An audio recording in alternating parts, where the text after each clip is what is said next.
Hey, what is up guys, welcome back to another video on Young Race Predictor, where today we are going to be doing the Australian Grand Prix predictions, the round 3 of the Formula 1 calendar in 2022.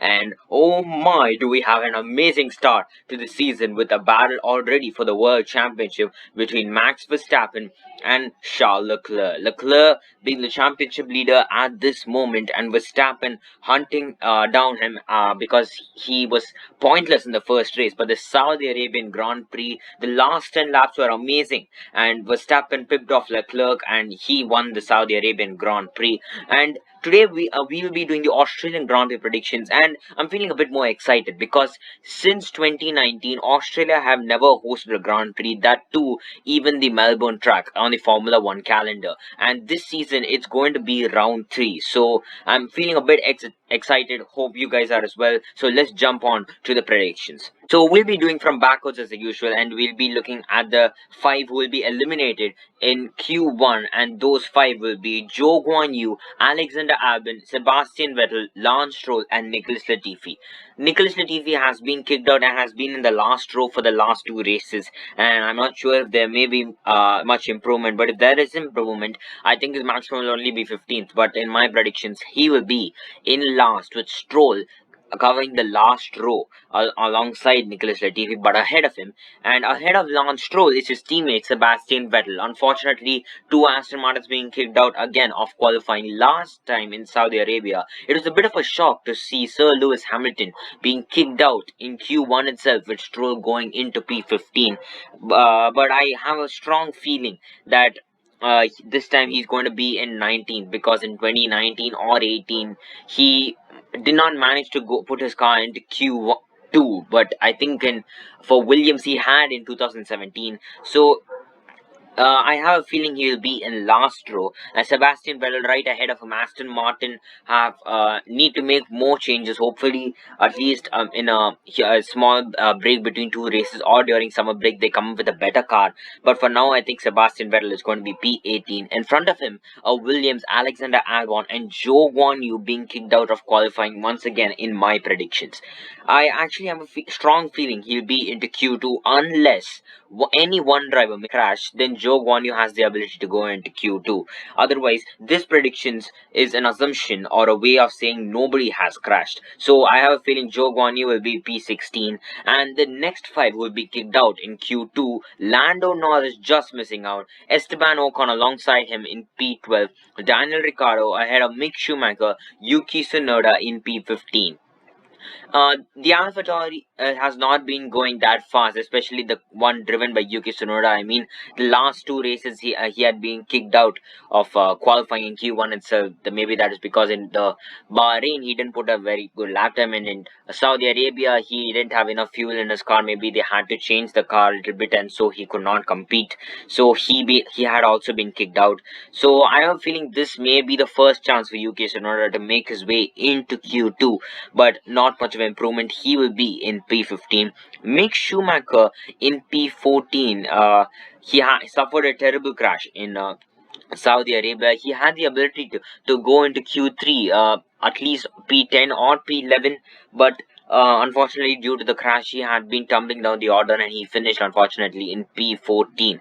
So since this is his first time racing in Albert Park, I have a feeling he's going to finish only in P14 as his highest for Haas. So he will be behind Daniel Ricciardo for McLaren. Esteban Ocon in P12, kicked out of qualifying, and Lando Norris right ahead of him, just missing out of Q3. The McLaren has been going fast, but it would be really good if we see one of them into Q3. Maybe Lando Norris may go into Q3, or maybe even Daniel Ricciardo. But as I said, assuming there is no crash or no changes in the car, I have a feeling Norris is going to be P11. And in P5 all the way down to P10 are George Russell, Valtteri Bottas for Alfa Romeo out qualifying his former teammate Sir Lewis Hamilton in the Mercedes, Fernando Alonso ahead of Kevin Magnussen in the Haas, and Pierre Gasly rounding off the top 10. So as I said, the AlphaTauri has been not been performing very well. quite well, but they have somehow managed to come up with a good result. And but the last two races they could not come up with a better result. I mean, Sunoda finished in P9, but Pierre Gasly retired the race due to an engine failure. And in Saudi Arabia, Yuki Tsunoda also retired even before the race started in the pre-race shenanigans. And I think Pierre Gasly had finished in the points, but I don't think they have a chance. I mean, they do have a chance, but maybe in this they will be in P10 Pierre Gasly, because in he has competed in Australia twice, that too in qualifying, and he's not managed to put his car even into Q2.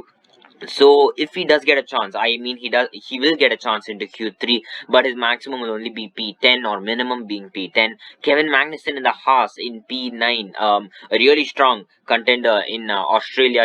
In his first race in Formula 1 and his first race in Australia, he managed to grab the podium.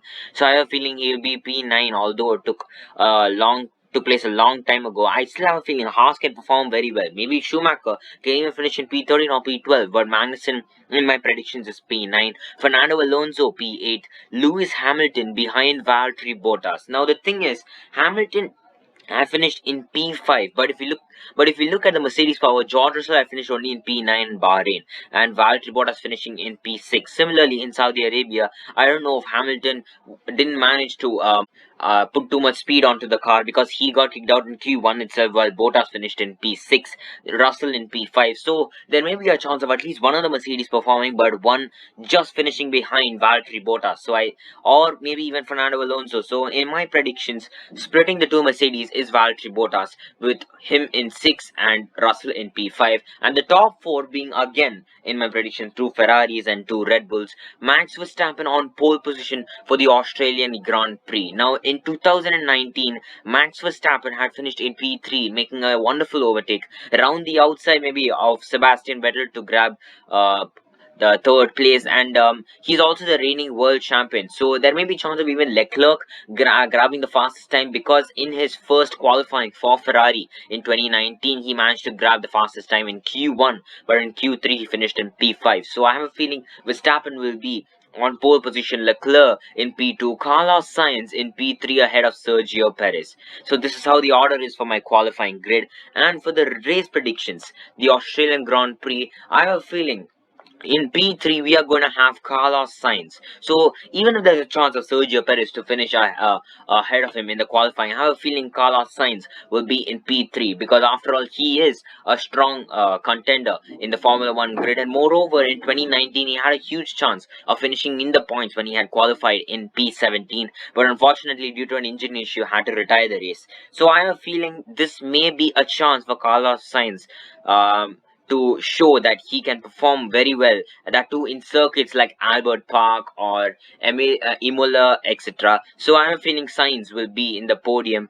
The runner-up will be Max Verstappen, and the winner of the Australian Grand Prix, my predictions, Charles Leclerc, and the constructors, of course, being Ferrari. Now, the thing is, Verstappen is starting on pole position, but as you know, in the Saudi Arabian Grand Prix and even somewhat in the Bahrain Grand Prix, the battle between Charles Leclerc and Max Verstappen was incredible, and that too, this mainly took place in the DRS zones, because not only were they able to compete in the entire track, but mainly in the DRS zones, they managed to show their power and overtake the other, like Leclerc overtaking Verstappen back again in the main straight in Saudi Arabia. But then again, in the curve before the main straight, Max Verstappen was behind, so he had the DRS and overtake him back, and later on continue leading in order to win the Saudi Arabian Grand Prix.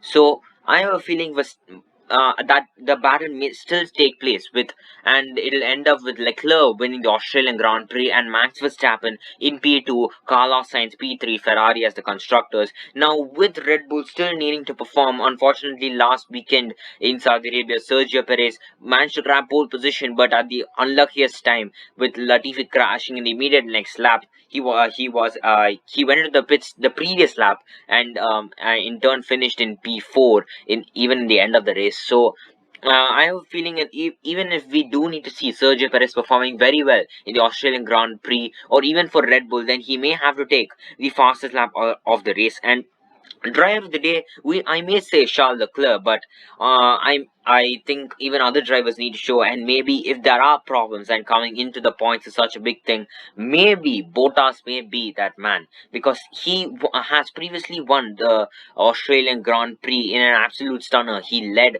the first lap of the race, so I have a feeling he may be the driver of the day for Alfa Romeo, Valtteri Bottas, and DNFs being 4. Hope you enjoy the video. Make sure you hit the subscribe button, hit the like button, hit the share this with all the friends and all the F1 fans that we know. See you next time for the next video. Please make sure you hit the subscribe button. Until then, next time for the next video. Goodbye.